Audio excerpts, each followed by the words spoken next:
to this lesson. Today I am going to discuss line by line explanation, word meaning, poetic devices, theme and moral of the poem My Shadow, which is written by Robert Louis Stevenson. So here I begin. First of all, I will discuss the title of the poem My Shadow. The poet Robert Louis Stevenson has used a perspective of a child in his poem My Shadow to give a touch of innocence. The poet shows how a child is happy, excited, mesmerized, and is puzzled with his own shadow. It depicts the relationship between a child and his shadow. Now a brief description about the poet Robert Louis Stevenson. He was born on 13th November 1850 in Edinburgh, Scotland, and died on 3rd December 1894 in Samoa.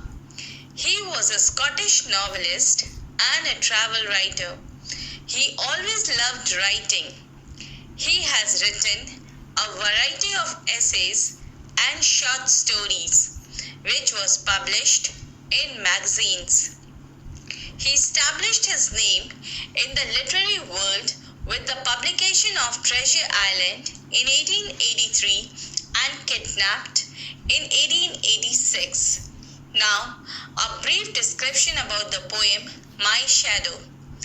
In this poem, the poet has described the poem in 4 stanzas, which is separated into a set of 4 lines. This poem is written from the perspective of a child who is trying to understand what purpose his shadow serves. The poem begins with the speaker describing how there is another child who follows him everywhere. It sticks close to him when he is playing, which is embarrassing for both of them. He also has the strange ability to shrink and grow quickly, not at all like a normal boy.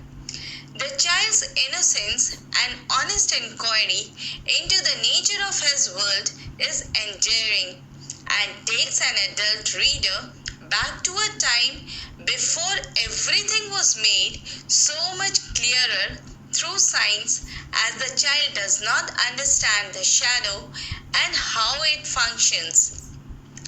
The poet has tried to show the enthusiasm and the curiosity over smallest things around them. They do not quite experimenting and learning about the things until they have tried everything to understand how it works and how it functions.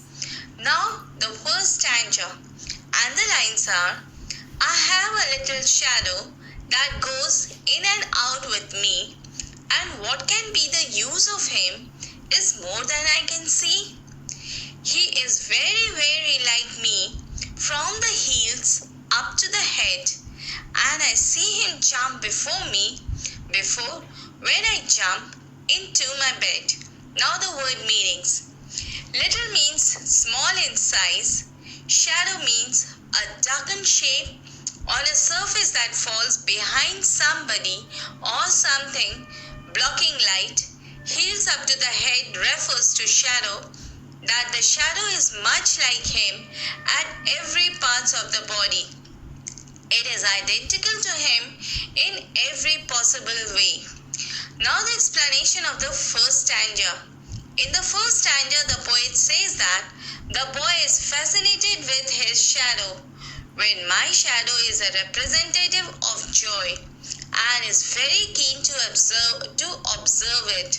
He says he is amazed to see that he has a little shadow that is always present with him and accompanies him wherever he goes. That is, his shadow follows him. He thinks that his shadow is of no use to him except for its visibility to him. The fact that the shadow mirrors him is the first thing that he notices. This is quickly followed by saying that it does not serve any real purpose. Whatever is the use of him is beyond his ability to understand, because he does not understand science.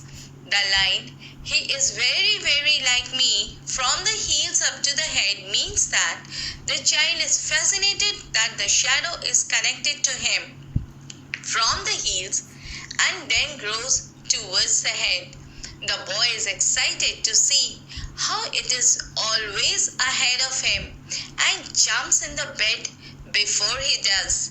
He gets excited to see how the shadow is always following him and is also always ahead of him. Now the poetic device used in the first stanza are: number 1, rhyming scheme. Rhyming scheme is a literary device in which the last word of each stanza is given a musical effect.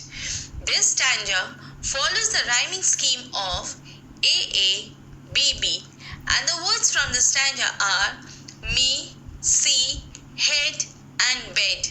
Number 2, personification. Personification is a literary device which gives human qualities to inanimate object. In this stanza, the poet has established that he thinks of the shadow as a person and is comparing it with everything humanly that happens around him. So, he is puzzled by seeing that his shadow is nothing like the other children that he has come across. The lines from the stanza are: that goes in and out with me, then he is very, very like me, and I see him jump before me when I jump into my bed, is an example of personification. Number 3, assonance. Assonance is the repetition of a vowel sound in the same line, such as the sound of E in the line, he is very, very like me, and the sound of I in the line, and I see him jump before me when I jump into my bed. Number 4, imagery. Imagery is used to make the reader perceive things with their 5 senses. The poet has used visual imagery throughout the poem, such as: I have a little shadow that goes in and out with me. Now the second stanza, and the lines are: the funniest thing about him is the way he liked to grow, not at all like proper children, which is always very slow. For he sometimes shoots up taller, like an Indian rubber ball, and he sometimes gets so little that there's none of him at all. Now the word meaning. Funniest means amusing, that is, like mirth or a laughter. Not at all like proper children means that the way the shadow grows is not at all like proper children, because proper children grows very slowly, whereas the shadow sometimes shoots up taller and gets so little that there is none of him at all. This is because when the sun is high in the sky, our shadow appears shorter, and when the sun is low in the sky, our shadow is longer. Indian rubber ball means the pace of how the shadow grows fast and becomes small within a period of time. Indian rubber ball is generally a ball used by children to play, which is hard in nature. Now the explanation of the second stanza.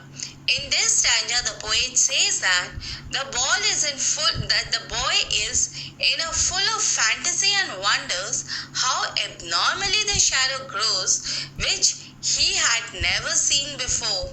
He compares the growth of shadow, which grows so faster, but in reality the normal kids does not grow so fast. Their growth is slow. He also gets excited to see how the shadow, all of a sudden, without his knowledge, grows bigger, and also it becomes so small that it is not visible at all. He is surprised as to how the shadow grows big and small every day, which he had never seen happening to anyone or anything else around him. Now the poetic devices used in this stanza are: number 1, rhyming scheme. This stanza follows the rhyming scheme of AA, BB, and the words from the stanza are me, see, head, and bed. Number 2, simile. Simile is used to compare an object or a person with something else to make the description more vivid and clear. The line from the stanza is, for he sometimes shoots up taller like an Indian rubber ball, and he sometimes gets so little that there is none of him at all. He compares the jumping of his shadow with an Indian rubber ball, implying that it jumps so high. Number 3, personification. Personification is to accord human attributes to non-human things. The poet has used a personified the shadow in the entire poem from the perspective as a child, as if the shadow is another child. Number 4, imagery. Imagery is used to make the reader perceive things with their 5 senses. The poet has used visual imagery throughout the poem, such as the line from the stanza is, for he sometimes shoots up taller like an Indian rubber ball. Now I move towards the 3rd stanza, and the lines are, he hasn't got a notion of how children ought to grow and can only make a fool of him in every sort of way, and stays so close beside me, he's a coward you can see. I'd think shame to stick to nursie as that shadow sticks to me. Now the word meaning. Notion means idea, ought means to express obligation. The line, and stays so close beside me, he's a coward you can see, means that the shadow is not brave, so it remains close to the poet. Now the explanation of the 3rd stanza. In this stanza, the poet says that the child does not understand how to play a critical part of the childhood. This fact bothers him as the shadow's action reflects him badly. He is embarrassed by the shadow's needy behavior and its seem's inability to leave his side. He says that the shadow does not know how to behave like a normal children, but only fool him around with its trick in all the possible ways that the boy could think of. The boy says that it stays very close to him when he is playing and running around. He thinks that the shadow is a coward and cannot leave him. It only stays behind him and follows him wherever he goes. In the last line, he compares the constant attention of the shadow to the way a very young child would cling to his nurse. Now the poetic device used in this stanza are: number 1, the rhyming scheme. In this stanza, the poet follows the rhyming scheme of AA, BB, and the words from the stanza are grow, weigh, see, and me. Number 2, alliteration. Alliteration is the repetition of a consonant sound in the same line, such as the sound of S and C. Sounds in the line, he stays so close beside me, he is a coward you can see. Number 3, personification. Personification is to accord human attributes to non-human things. The poet has personified the shadow in the entire poem from the perspective of a child, as if the shadow is another child. Now I move towards the 4th stanza, and the lines are: one morning, very early, before the sun was up, I rose and found the shining dew on every buttercup. But my lazy little shadow, like an errant sleepy head, had stayed at home behind me and was fast asleep in bed. Now the word meaning. Dew on every buttercup means the poet has used this term to portray the freshness of the early morning.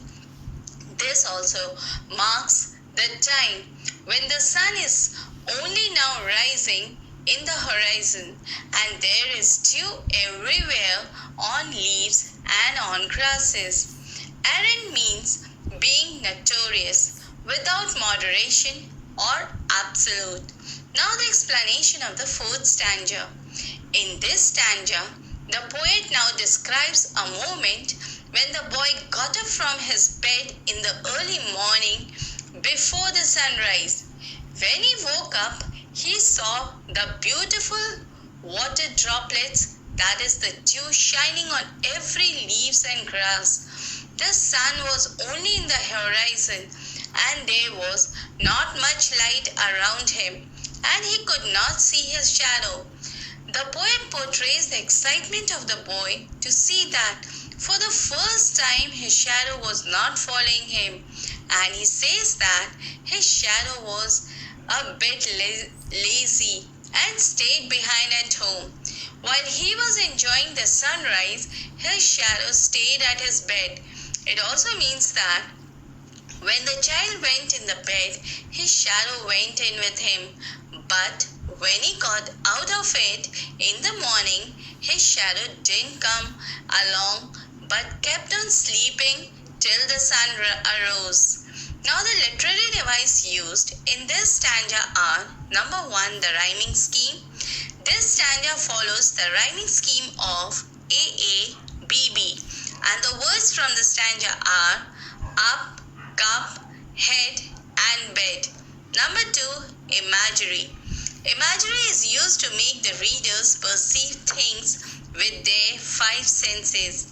The poet has used visual imagery throughout the poem. The lines from the stanza is: had stayed at home behind me and was fast asleep in bed. Number 3, personification. Personification is used to accord human attributes to non-human things. The poet has personified the shadow in the entire poem for the perspectives of the child, as if the shadow is another child. Now I will tell you the theme of the poem, My Shadow.